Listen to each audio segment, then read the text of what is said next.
En Apocalipsis 7:9 hay una frase sumamente intrigante.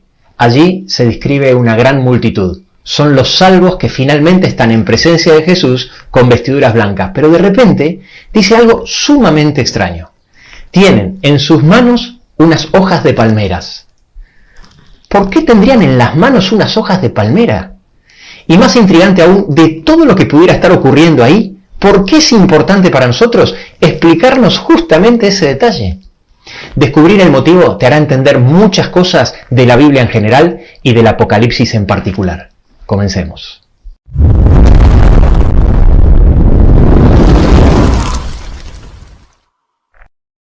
Acompáñame al siglo XV a.C.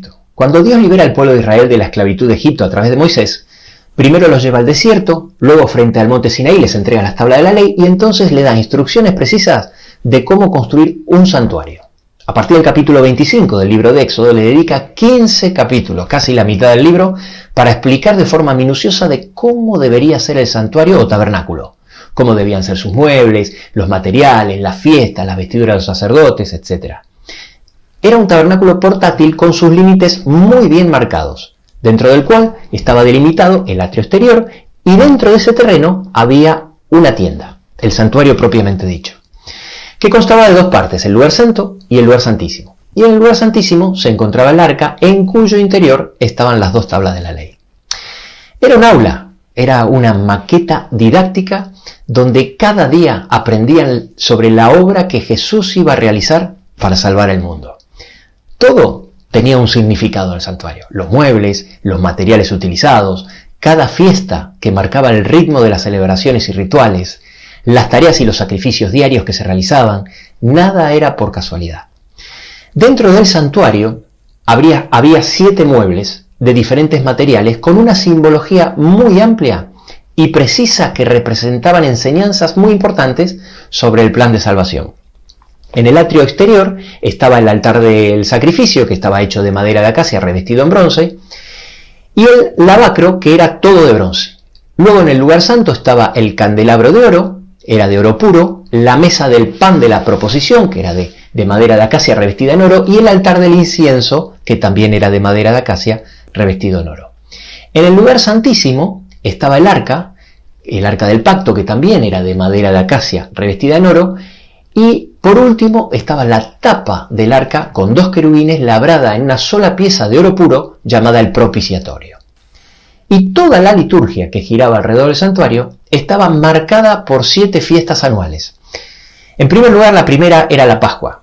Después venía la fiesta del pan sin levadura, la fiesta de las cosechas, o primicias, la fiesta de la semana o Pentecostés. Después venía la fiesta de las trompetas, el día de la expiación o el día del perdón, y por último la fiesta de las cabañas o la de los tabernáculos. A partir de ese momento, el santuario se transforma en el centro de la religión de Israel. Durante casi 5 siglos fue una tienda portátil hasta que en el siglo X a.C. el rey Salomón construye el primer templo, el famoso templo de Salomón, que no sé si sabías, pero no es otra cosa que el santuario de Moisés ampliado, más grande, pero con exactamente las mismas proporciones que el santuario de Moisés, los mismos muebles, los mismos servicios, fiestas de celebración, etc. En el siglo VI a.C., el templo de Salomón es destruido por una invasión babilónica y 70 años después es reconstruido tal como lo profetizó el profeta Jeremías 2 veces y que también lo menciona el profeta Daniel. Aquí en pantalla te dejo los versículos. Fue conocido como el segundo templo y obviamente siempre guardando las mismas proporciones de medidas que Dios le había dictado en el desierto a Moisés y por supuesto con los mismos muebles, fiestas, servicios, etc. Este último templo fue destruido en el año 70 después de Cristo por los romanos. Así que el santuario fue el lugar de culto del pueblo de Israel donde Dios le enseñó durante nada más ni nada menos que aproximadamente 1500 años el plan de salvación a través de símbolos. Te estarás preguntando ¿qué tendrá que ver todo esto con las hojas de palmera que leímos al principio en Apocalipsis 7:9? Allí vamos.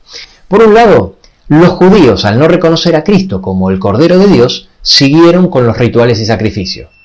Cuando Cristo muere, Dios muestra de muchas maneras que el servicio del santuario que estaba en Jerusalén y todos los rituales de sacrificio que apuntaban a Cristo debían dejar de funcionar porque Cristo ya había sido crucificado. Vamos a mencionar algunas de ellas. En primer lugar, en Mateo capítulo 21, versículo 13, cuando él entra al templo, lo llama mi casa, pero luego, ya finalizando la semana cerca de la crucifixión, cuando se va en Mateo 23, 28 para ya no volver, la llama vuestra casa.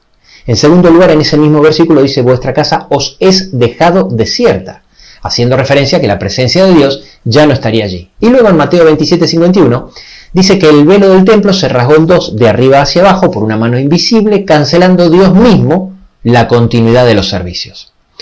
Y principalmente Jesús se lo deja muy en claro a sus discípulos, los cuales lo explican muchas veces y de muchas maneras, como por ejemplo cuando Pablo dice en Hebreos 7:27, Jesús murió una vez y para siempre ofreciéndose a sí mismo. Por consiguiente, el cristianismo dejó de practicar los servicios. Ahora, presta atención a lo que te voy a decir, porque aquí viene el dato que lo cambia todo. El santuario que Dios le dijo a Moisés que construyera era una sombra o modelo del verdadero santuario que existe en el cielo. En Éxodo 25:40 Dios le dice a Moisés que lo construya conforme al modelo que se le mostró en el monte. Y el apóstol Pablo, explicando precisamente este versículo en Hebreo 8:5, explica que ese santuario de Moisés es figura y sombra de las cosas celestiales. De esta manera, todo lo que construyó Moisés era una representación del verdadero santuario, explicando como una gran maqueta didáctica llena de simbolismo todos los detalles del plan de salvación que realizaría Cristo en todas sus etapas. El rescate más grande, impresionante, complicado y costoso de todo el universo. Pero acá viene lo importante. Es verdad que el santuario terrenal dejó de funcionar, pero cuando Jesús muere y asciende al cielo, Él empieza a ministrar como sumo sacerdote en el santuario celestial, el verdadero santuario del cual el terrenal de Moisés era una figura o sombra. ¿Estás escéptico? Sigue mirando este video y verás cómo todo tiene sentido. La Biblia está llena de referencias que hablan que Jesús ascendió al cielo a realizar una obra como sumo sacerdote ministrando por sus hijos en un santuario celestial. En el libro de Hebreos, capítulo 6, del 18 a 20, claramente nos dice que Jesús entró dentro del velo como sumo sacerdote. Y en Hebreos 9:11 dice que lo hizo en un tabernáculo hecho más perfecto, no hecho por manos. Lejos de olvidarse del santuario como algo del pasado en el Nuevo Testamento, se sigue mencionando al santuario y Apocalipsis no es una excepción. Tan pronto inicia el libro de Apocalipsis, que en griego significa revelación, en sus primeras 4 palabras Juan dice la revelación de Jesucristo. Y en el primer capítulo se lo muestra a Jesús caminando en el lugar santo, entre los candelabros del templo celestial. Son muchas las menciones directas e indirectas que se hace del santuario en el Apocalipsis. En Apocalipsis 8, versículos 3 y 4, por ejemplo, hay una escena frente al altar del incienso. Y en Apocalipsis 11, 19, se menciona el arca del pacto. Por este motivo, la comprensión del santuario es, sin ninguna duda, una llave para entender el Apocalipsis y muchas otras profecías de la Biblia. Como mencioné antes, la primera fiesta del año era la Pascua. En la Pascua se sacrificaba el Cordero Pascual, un sacrificio con características muy específicas que apuntaban al sacrificio de Cristo. Ese Cordero debía ser macho, de 1 año, sin defecto, y Dios había dado instrucciones precisas de dónde y cuándo debía realizarse el sacrificio. Se realizaba en el primer mueble, el altar del sacrificio, que estaba en el atrio exterior, que simbolizaba la tierra, por la tarde antes de la puesta del sol del 14 de Nisan. Pues bien, esta fiesta, la Pascua, y el rito del sacrificio pascual era un ensayo que se realizaba cada año durante 1500 años para anunciar la muerte de Cristo, que es representado como el verdadero Cordero de Dios que quita el pecado del mundo. Y tal como el rito lo anunciaba año tras año, Jesús murió exactamente a la misma hora y el mismo día que se realizaba el sacrificio del Cordero Pascual. Jesús fue crucificado antes de la puesta del sol del 14 de Nisan. Cuando en el santuario terrenal se sacrificaba cada día un cordero, lo importante no era la muerte del cordero, ya que esto era un símbolo. Lo verdaderamente importante es lo que ese sacrificio simbolizaba, es decir, simbolizaba a Cristo en la cruz muriendo por nuestros pecados. De la misma manera, cuando vemos en el santuario terrenal al sumo sacerdote entrando en el lugar santo y realizando actividades relacionadas con el candelabro de oro, esto no era lo realmente importante, sino lo que simbolizaba, es decir, la función de Cristo en su plan de salvación relacionada con esa escena. Por ejemplo, como la que vemos en Apocalipsis 1:13, donde nos muestra a Cristo en el lugar santo, que es donde estaba el candelero de oro. Vayamos ahora directamente a la última fiesta. Era llamada la fiesta de las cabañas o Sukkot, y era una fiesta de celebración, donde Dios había dejado bien claro que debía celebrarse con alegría y regocijo, a diferencia de otras fiestas como la fiesta del día de la expiación o Yom Kippur, que debía celebrarse con espíritu contrito. Aquí viene el detalle que quiero resaltar, donde vemos que todo encaja perfectamente. Una de las características de esa fiesta de alegría y celebración es que los participantes de la misma debían celebrarlo con ramas de palmeras en las manos, tal como lo dice en Éxodo 23:40, lo mismo que tenían en la mano los salvos de Apocalipsis 7:9. Ahora sabemos por qué en Apocalipsis los salvos tenían ramas de palmera en las manos.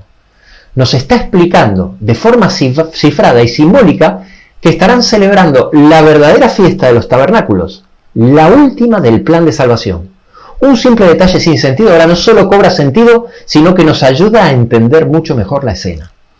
En primer lugar, podemos ver que el Apocalipsis habla mucho más del santuario y sus fiestas de lo que pensamos, ya que a veces su mención está escondida en símbolos. Por eso insisto que la comprensión del santuario es una llave para entender el Apocalipsis. Y en segundo lugar, tenemos otro versículo que nos confirma que cada fiesta del santuario era un ejemplo o símbolo del ensayo del verdadero acontecimiento futuro y trascendente del plan de salvación sobre el cual Dios quería que estemos en conocimiento y expectantes. Ahora bien, si hace 2000 años Cristo, el verdadero Cordero Pascual, murió para redimirnos, realizando por fin el sacrificio que año tras año se venía celebrando simbólicamente en la primera fiesta, la Pascua, y en el cielo, cuando todo haya terminado y por fin estaremos salvos delante del trono de Dios, estaremos celebrando la séptima fiesta, la verdadera fiesta de los tabernáculos, es inevitable que nos hagamos las siguientes dos preguntas. En primer lugar, ¿cuáles serían los acontecimientos trascendentes del plan de salvación que las otras 5 fiestas simbolizan? Y en segundo lugar, y lo que no es menos importante, ¿cuántas se han cumplido y cuántas faltan por cumplirse? Bueno, ese será el tema de los próximos videos de esta lista de reproducción, donde estaremos desarrollando todas las etapas de este increíble plan de salvación a la luz del santuario. No te olvides de hacerle clic al botón de suscripción y a la campanita para que no te pierdas ningún video. Y recuerda que en la comprensión de estos temas podría estar en juego tu vida eterna y la de tu familia.